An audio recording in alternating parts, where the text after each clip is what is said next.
2 décadas, Petrópolis pedia socorro para conter a degradação que sofriam o meio ambiente, o centro histórico e sua história. O socorro veio através dos órgãos ambientais, dos de preservação e dos ministérios públicos estadual e federal. Foram criadas portarias, decretos e leis para a preservação do verde e da arquitetura local. Protegeram-se áreas constituídas por ruas, vielas, vilas e até bairros inteiros. Casas, prédios e outras edificações foram tombadas pelo patrimônio histórico, artístico e cultural do Estado e da União. As margens dos rios foram protegidas, criadas áreas de entorno e faixas de proteção que se estendem dos rios às encostas. Também foram protegidas as coroas dos morros, os aclives e declives. Praticamente toda a área pertencente ao município constitui a APA, a Área de Proteção Ambiental de Petrópolis. A intenção era parar a degradação, reduzir a especulação imobiliária que, quase sem limites, construía edifícios cada vez mais altos, descaracterizando a cidade e trazendo outras consequências desastrosas como o caos urbano no trânsito de veículos e pedestres, com o aumento da população trabalhadora e residente de suas salas, lojas e apartamentos. A poluição sonora e visual, com o aumento da publicidade de regrada e a ocupação desenfreada do solo, em quase toda a sua totalidade, não deixando espaço para o verde e para as áreas permeáveis. Grandes mudanças ocorreram desde então. O impacto causado pelos órgãos de preservação foi sentido em todos os segmentos da sociedade, mas principalmente na construção civil. O remédio foi bom, mas em alguns casos esqueceu-se de aplicá-lo. Em outros, a dose foi forte demais. E este programa vem exatamente para tentar esclarecer à sociedade petropolitana o que é preservar, como se deve fazer para que isso ocorra, quais são nossos direitos e obrigações perante os demais membros da sociedade, por que determinado imóvel é tombado e como isso ocorre, qual o impacto do tombamento na construção civil, na economia e no emprego em Petrópolis. Criamos então o programa para a TV Preservação e Progresso. Será possível essa coexistência? Nós entendemos que sim, e através desta nova fonte de discussão provaremos isso. Os tombamentos geralmente são pontuais. Nós vamos falar hoje de um tombamento que está ainda em processo, pelo INEPAC, mas de um conjunto arquitetônico, que é a Rua Nilo Peçanha.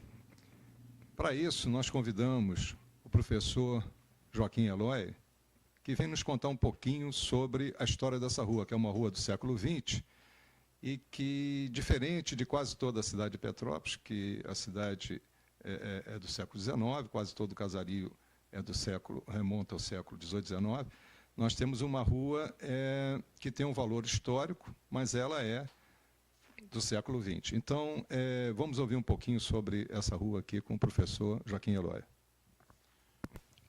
A Rua Nilo Peçanha, no centro histórico de Petrópolis, ela foge um pouco a este conceito do próprio centro histórico, porque nós entendemos que o centro histórico é composto da Rua do Imperador, que tem sido a rua de comércio e que desde a formação da povoação em 1843 e 45, ela era a rua comercial.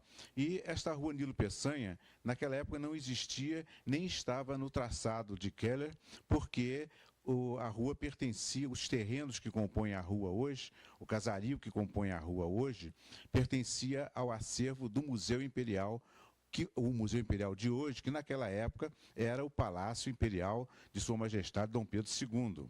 Com o exílio da família imperial para a Europa, a princesa Isabel, que não tinha muitos recursos, pasmem os senhores, não tinha muito recurso financeiro, ela começou a vender os terrenos nessa periferia do Palácio Imperial, e esta Rua Nilo Peçanha constitui-se num desses sítios que foram divididos e vendidos em lotes, e de onde surgiu a Rua Nilo Peçanha.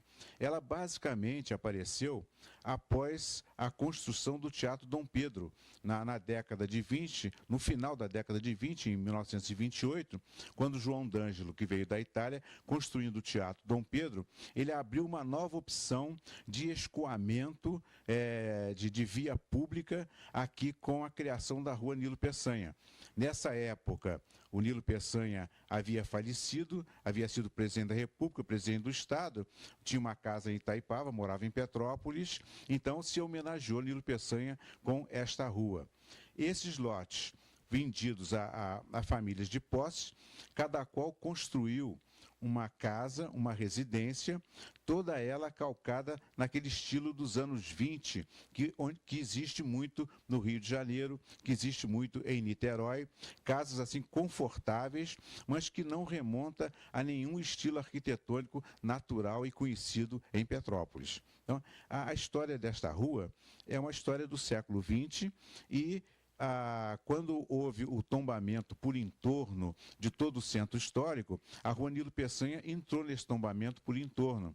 Mas os exemplares que ela possui realmente são exemplares de uma época, mas não necessariamente da mesma época que corresponde ao tombamento geral da cidade. Essa é a característica principal desta Rua Nilo Peçanha. Enquanto nós estamos conversando, algumas imagens estão sendo mostradas da rua e de algumas casas aqui.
Em especial duas delas. Uma é essa onde nós estamos, que pertence à família Messa, e é uma casa que hoje funciona a TV Cidade Imperial e que está sendo, vamos dizer assim, preservada por essa família de uma forma que eles encontraram, uma solução que eles encontraram que foi alugando o imóvel para poder manter essa preservação.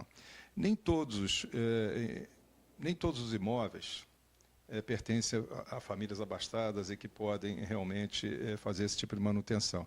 Então, hoje a gente já vê que a rua foi descaracterizada por algumas construções que vieram muito depois, demoliram alguns imóveis e foram reformados de forma completamente diferente, transformados em comércios, etc. E outras que as casas foram até mesmo demolidas para serem transformadas em estacionamento. Não é verdade? Aonde isso pode implicar no processo de tombamento, essa descaracterização que já houve, já que se trata de um conjunto e não de um imóvel isoladamente? Em se tratando de um conjunto que corresponde a uma rua com edificações próprias de uma época, desde que houve uma descaracterização, que foram demolidas algumas casas e construídas outras mais modernas, edifícios, prédios de alto gabarito, isso pode significar que este tombamento por entorno, esse tombamento por espécime de rua, ela também não existe em termos de um tombamento efetivo. Daí ter saído essas autorizações para demolições de casas como ocorreram nesta rua. Demolições que geraram estacionamentos e ramos de negócio. Dessa forma, eu entendo que, nesse particular, o IPHAN ou os organismos do estadual, federal, que determinam o tombamento e que podem autorizar ou não o uso adequado, moderno ou antigo da casa ou do entorno, isso significa que realmente, estando descaracterizada como está, o tombamento de uma casa por espécime é possível, mas, de qualquer forma, ela acaba ficando e virando um monstro sagrado no meio de todo um entorno que não corresponde à sua estrutura. Só para esclarecer um pouco mais o nosso telespectador, o senhor está falando de entorno. Muita gente não faz ideia do que seja um tombamento por entorno e um tombamento pontual também, né, de um único imóvel. Daria para explicar um pouquinho qual é essa diferença e o que é o entorno no nosso caso aqui? O entorno corresponde à preservação de uma grande área onde já houve alguma descaracterização. Por exemplo, a Rua do Imperador, ela tem ainda vários prédios sobrados que remontam do século XIX e alguns do início do século XX. Mas foram construídos vários edifícios de alto gabarito e que, então, ficaram inseridos no meio desse casario. Mas, quando se faz um tombamento por entorno da área toda, significa que, nesse entorno, não se vai mais construir esse tipo de edifício, esse tipo de construção alta no meio desse casario que está tombado. Portanto, o entorno significa a preservação do que restou da descaracterização à vida na área. Esse é o entorno. Certo. E eu queria agradecer ao professor e aproveitar para convidá-lo para outros programas, onde nós vamos ter outros imóveis, com certeza, e vão precisar muito dos seus conhecimentos. Tá bom? Muito obrigado. Tá. Eu que agradeço a oportunidade. Estamos aqui com o seu Miguel Felipe, proprietário de um dos imóveis da Rua Nilo Peçanha, que adquiriu há pouco tempo, acho que menos de um ano, na verdade. Menos de um ano. E empresário da cidade, uma das pessoas que geram muitos empregos aqui.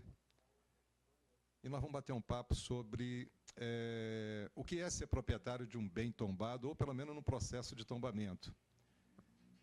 Miguel, você, quando adquiriu esse imóvel, ele não era tombado, ou era tombado, ou você já sabia de alguma coisa ou não? Você tinha ideia? Não era tombado. Não era tombado. Não era tombado. Ele ainda não está tombado, pelo que eu sei. Ele está sofrendo um processo de tombamento pelo INEPAC, né? Exatamente. A INEPAC, para quem não sabe, é o Instituto Estadual do Patrimônio Artístico e Cultural. É um órgão estadual que, assim como o IFAM, que é federal, também faz tombamentos. E ele está hoje na Rua Nilo Peçanha, sob todo o conjunto, como nós ouvimos aqui agora há pouco o professor Joaquim Eloy falar. Então, ele não era tombado.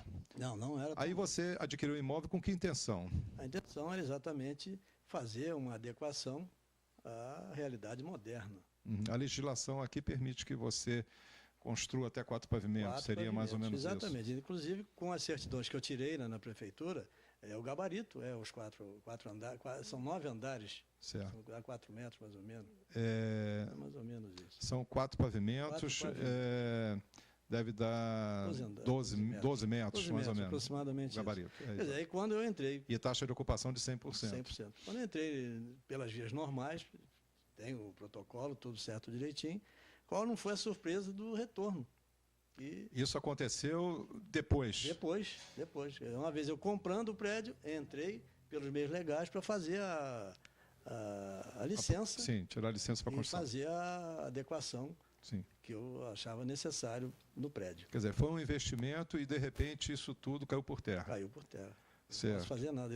Atualmente, ali eu não posso mudar nenhuma tomada de posição. Ele está tombado interna e externamente. Está tombado pontualmente o prédio? Pontualmente, Quer dizer, ele entrou no conjunto da rua, mas ele está tombado pontualmente. Pontualmente. Ali funcionava um restaurante, ou ainda funciona um restaurante, né? Funciona ainda o restaurante. É uma locação. É uma locação. Não é isso? Você já parou para pensar hoje o que representa esse tombamento para você? Quer dizer, evidentemente você não vai poder, você entrou comprando um imóvel a fim de fazer um investimento, né? Quer dizer, na realidade aquilo ali ia ser construído um prédio que ia gerar mais empregos, que ia trazer mais possibilidade de negócios para a cidade, etc., mais IPTU, na verdade, tudo isso. Com certeza. E, de repente, você não pode mexer nesse imóvel. Não. O que representa isso para você em termos econômicos? Não, veja bem, seria, na realidade, um prejuízo, porque, na realidade, como você acabou de dizer, se eu conseguisse fazer o que nós tínhamos ideia em fazer, geraríamos ali talvez uns 60, 80 empregos, geraríamos ali o dobro de arrecadação de impostos, então trazíamos riqueza e trazíamos beleza para a rua, nós iríamos completar a rua. Se você analisar, se você vê friamente, você vê hoje, essa casa em questão, ela é uma casa escondida, uma casa acanhada. Ela pode ter uma beleza arquitetônica relativa pela época, como todas as outras têm. Mas, na realidade, ela não tem um significado, ela está imprensada. Naquele lado da rua, você vê, tem na esquina, o prédio já está construído, tem a Casa Bahia que já construiu, tem ali ao lado do teatro, onde funcionava um restaurante também, antigamente, o restaurante Galeto, Imperador. Então, aquele lado é um lado totalmente descaracterizado. Uhum. Aquela casa, se ela realmente tivéssemos condição de a gente adequar ela à modernidade e ao contexto da rua, seria uma maravilha. Ficaria lindo a rua, completaria. Porque você vê, qual é o turista que vai ali ou vai ver o que naquela casa? Verdade. Nós acabamos de ouvir aqui do professor mesmo, falando sobre essa descaracterização que houve nesse conjunto arquitetônico que é Nilo Peçanha, né? E realmente você tem razão. Aqui mesmo ao lado tem já um terreno vazio, né, que fica mais ou menos em frente à casa, né? Certeza. E é o que você falou, aquele lado da rua já está bem descaracterizado também. Agora, a partir do momento em que houve um tombamento, o que se espera é que haja uma valorização. Mas isso você acha que aconteceu? Quer dizer, se você hoje quiser vender a sua casa após tombamento, por um valor igual ao que você pagou, né? Tirando aí as despesas, é claro, você consegue esse valor? Com certeza que não conseguiria. Porque as pessoas também não vão conseguir tirar mais proveito dela do que a não ser usar. Não é verdade? Exatamente. E a gente sabe, isso eu já comentei numa outra entrevista também, que as obras de restauro são diferentes de uma obra de recuperação apenas, uma reforma. As obras de restauro são obras mais caras, porque implicam em materiais especiais, materiais muitos que já nem existem mais, ou que têm que ser produzidos especialmente para aquela casa. Agora, então, ela acaba gerando uma despesa muito maior para a sua própria manutenção. Agora, existe alguma forma, você conhece, alguma forma do governo, no caso aí o INEPAC, que foi o órgão que está fazendo esse tombamento, quer dizer, o próprio Estado do Rio de Janeiro, se existe alguma forma que você conheça de auxílio financeiro, de auxílio, vamos dizer assim, técnico, lógico, alguma forma de ajudar essas pessoas como você, que tem um patrimônio tombado, a poder mantê-lo, a poder usufruir dele, sem que haja um ônus, não é verdade? Com Existe certeza, alguma ajuda nesse sentido? Com certeza que não. Não? Você haja ver o seguinte, até, por exemplo, o IPTU, a isenção que eles dizem que tem 50%, está sendo pago integralmente. Se é um imóvel que está em processo de tombamento ou tombado, eu não tenho que requerer nada. Automaticamente já deve vir. Se eu entrei e foi negado a construção por ser tombado ou está em processo de tombamento, então automaticamente no meu IPTU já tinha que vir, pelo menos com o IPTU já reduzido. O resto você não tem incentivo nenhum e nem interesse. Quem é que vai ter interesse em manter ou consertar um imóvel tombado? Você tem razão. Teoricamente, havendo o processo de tombamento, automaticamente deveria haver o desconto de 50% no IPTU. Né, é verdade.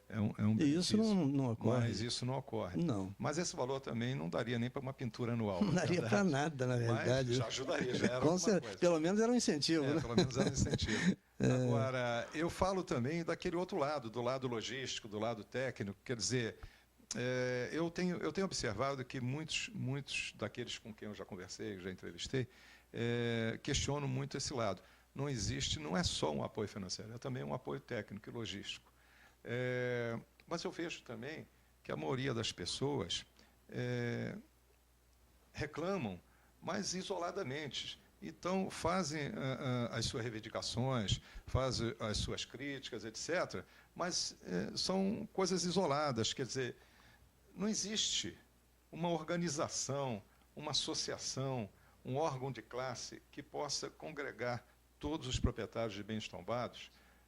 Eu conversei isso com o Jean Charles, que é o proprietário da Fazenda Samambaia, e ele até achou a ideia boa de ser criada uma associação, porque pelo menos vocês vão poder reivindicar aquilo que vocês têm direito, com certeza, de uma outra forma, né? Com certeza. Então, eu estou colocando, inclusive, o nosso programa, nós vamos ter um e-mail aqui, chama-se contato@preservaçãoeprogresso.net, para que as pessoas entrem em contato conosco, porque parece que há um interesse, pelo menos de todos aqueles com quem eu já bati um papo, já conversei, de se unirem e para poder pleitear, então, aquilo que tem direito para poder manter, preservar essas casas. Com certeza.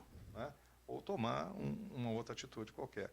Então, está à disposição e acho que você também está de acordo, que nós já conversamos. Com toda certeza, antes, né? Isso aqui seria uma iniciativa muito brilhante da sua parte e que realmente nós que temos os nossos bens, nossos patrimônios que foram adquiridos com sacrifício e pagamos em dia nossos impostos, sejamos mais respeitados.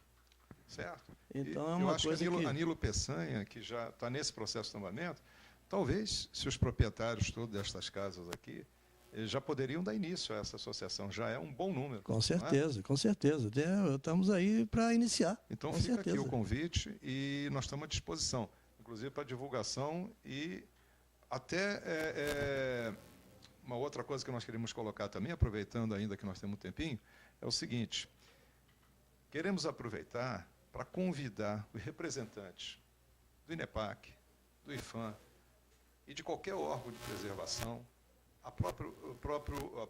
os próprios representantes do município no que diz respeito a tombamentos e preservação, para que venham aqui também bater um papo com a gente, conversar, dialogar. Com certeza, excelente. De repente, eles têm uma solução e a gente desconhece. Pois é verdade. O que a gente quer é fazer valer o nome do programa, Preservação e Progresso. O que a gente quer provar que essas duas coisas são compatíveis, que elas podem coexistirem e precisam existir juntas. Uma não pode ser a pedra da chuteira da outra. Uma não pode ser o engessamento da outra. Com certeza. Os dois têm que caminhar junto para que a cidade possa, com isso, também progredir. Isso aí, com certeza. Esse seria o ideal para a cidade e o ideal para todos, né? Nós vivemos na cidade, trabalhamos aqui e queremos o melhor para a nossa cidade. Sem dúvida. Então, não é por eu ter hoje um imóvel em iminência de ser ou não tombado que a gente não vai querer participar ou ter. Estamos aí às ordens para qualquer coisa e vamos lutar para que a gente... E que fique claro que nós não somos contra o tombamento. Não, em absoluto. Nós somos simplesmente contra algumas formas. Algumas formas, como exatamente. Como em alguns imóveis. Em alguns imóveis também. A gente está aqui para defender a preservação. Claro, sem dúvida nenhuma. O progresso. E respeitar as autoridades constituídas, espero que tenham um pouco de consciência e que vejam, refaçam com um critério, né, aquilo que está sendo tombado. Ok. Miguel, muito obrigado. O nosso tempo já se esgotou e foi muito bom. Eu acho que foi muito esclarecedor e a gente deve voltar outra vez num outro momento, espero, né? Talvez até para um debate, quem sabe. Com certeza. Né? Ok? Ok, Paulo, eu agradeço muito esse espaço que você está abrindo. Isso é de muita importância para nós, proprietário, e para a cidade. Você está de parabéns e sucesso no seu programa. Obrigado.